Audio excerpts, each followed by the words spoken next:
In this video, we delve into the concept of deferred living syndrome, what it entails, and strategies to overcome it. If you find resonance with what's being discussed, don't forget to hit the like button. Let's dive in. The discussion begins with a poignant quote from the band Grot, "Whether you want it or not," highlighting phrases like, "when I grow up," "when I move out," and "when I save up." These aspirations often germinate in childhood, encapsulating the singular desire to mature. As children, we yearn for the autonomy to dictate our meals, sleep schedules, and screen time. However, when this longing morphs into an overwhelming fixation, overshadowing the joys of our present, it signifies the onset of deferred living syndrome. Fast forward to adulthood, where many of us have attained the freedoms we once pined for. Yet these freedoms come bundled with a myriad of responsibilities: earning a livelihood, prioritizing health, cooking meals, nurturing relationships, and more. The idyllic existence envisioned from childhood remains elusive. Consequently, we devise new milestones, enduring detested jobs for experience and financial security, all in pursuit of an elusive dream job that promises fulfillment. This perpetual cycle perpetuates the deferred living syndrome. So, what precisely is this beast called deferred living syndrome? It's not a medical condition per se, but rather a mindset characterized by preemptive readiness for the future. However, the crux of the issue lies in the perpetual deferral of experiencing real life.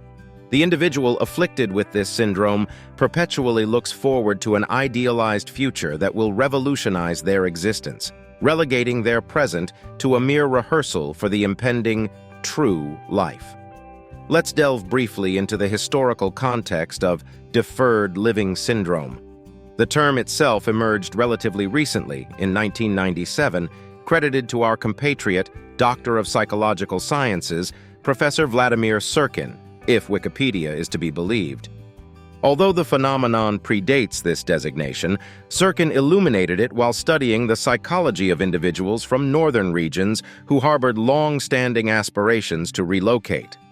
Unlike typical neuroses characterized by a generalized pattern of wanting but unable to attain, deferred living syndrome presents as wanting, being able, but self-restriction. Sirkin traced early references to the syndrome to the writings of Rudyard Kipling, depicting an Englishman residing in a colony, eagerly awaiting his return to England to commence his real life. But what underpins this affliction? One theory posits that, akin to many childhood influences, it may stem from parental conditioning, instilling in children the belief that love, joy, and happiness must be earned through extraordinary achievements. Consequently, individuals lose the capacity to relish the present moment, perpetually feeling inadequate despite accomplishments, believing they must continuously strive for more to warrant contentment and self-love unconditionally. The crux of the issue lies in the perpetual deferral of the anticipated real life. Despite aspirations, external factors consistently disrupt the idyllic vision. A personal anecdote elucidates this. Departing from a despised job was anticipated to herald an era of boundless enthusiasm and productivity in a cherished occupation. Yet as a YouTube content creator, although things are progressing, the reality of procrastination and creative apprehension persists. The reality is, even upon attaining the dream job, it doesn't guarantee liberation from challenges. Boredom, fatigue, and creative stagnation can afflict any endeavor, regardless of its perceived idealism. It's enlightening to observe the elusive nature of ideals, particularly through the lens of wealth. The common belief is that increased income equates to fulfilling all desires.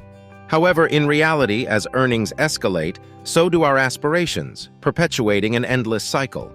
It's a game with no victor. Deferred living syndrome leads us to undervalue our current circumstances. Everything we have now swiftly becomes mundane, even if just a short while ago, it was merely a distant dream. Childhood experiences often echo this sentiment. For those raised by demanding parents, achievements were never celebrated enough. A grade of 4 merits a 5, a gold medal warrants an Olympic victory. Thus, every accomplishment is diminished, a mindset that persists into adulthood. Despite objective successes, the echoes of childhood whispers, "Nothing special."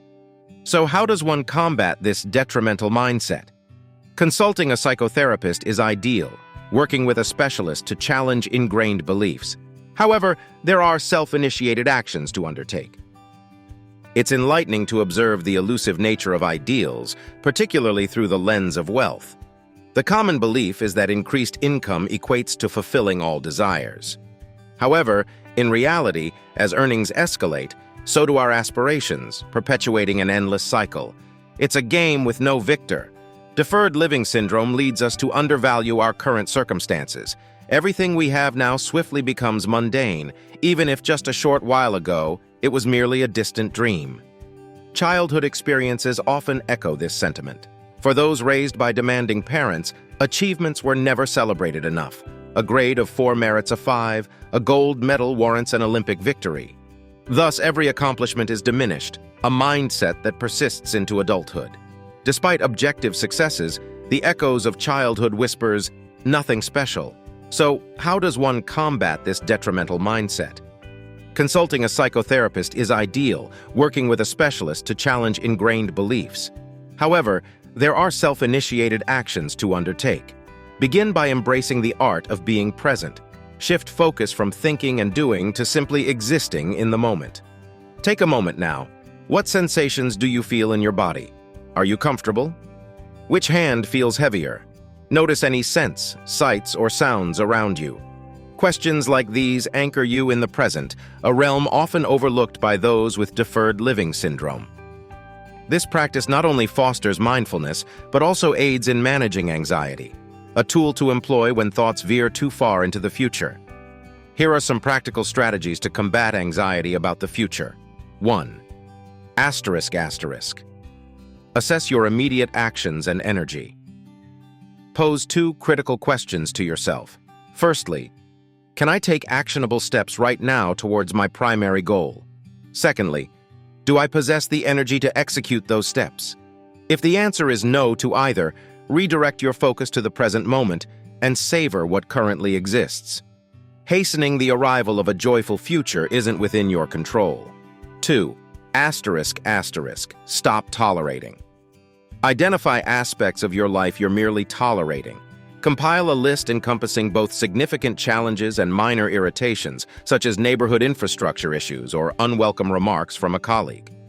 Beside each item, outline steps to cease tolerating them. This process fosters self-love and self-respect. 3. ***. Indulge in small pleasures. Happiness need not be earned. Grant yourself moments of joy now. Treat yourself to simple pleasures like watching a movie, indulging in your favorite dessert, or purchasing that sweater you've been eyeing. Utilize and enjoy these pleasures without reserving them solely for special occasions, akin to how your grandmother stored away fine china for holidays. Avoid repeating this mistake. 4. ***. Acknowledge your victories. While harboring dreams or ambitious goals is commendable, it's crucial to break them down into smaller, attainable milestones. Upon accomplishing each milestone, celebrate your success wholeheartedly. Recognize and appreciate all achievements, irrespective of their scale. 5. ***. Seek supportive companionship. Beware of the crab bucket phenomenon, where individuals hinder others' progress instead of offering support. Surround yourself with individuals who believe in your aspirations and encourage your endeavors. If your social circle undermines your ambitions or questions your choices, consider limiting interactions with such individuals. A supportive network is invaluable. The cliched admonition to live in the present might not be particularly motivating. However, recognizing the presence of deferred living syndrome marks the initial stride toward improvement. While eradicating it entirely may prove challenging, remember that life is a journey devoid of predetermined paths to triumph. Embrace the process, for therein lies the essence of existence.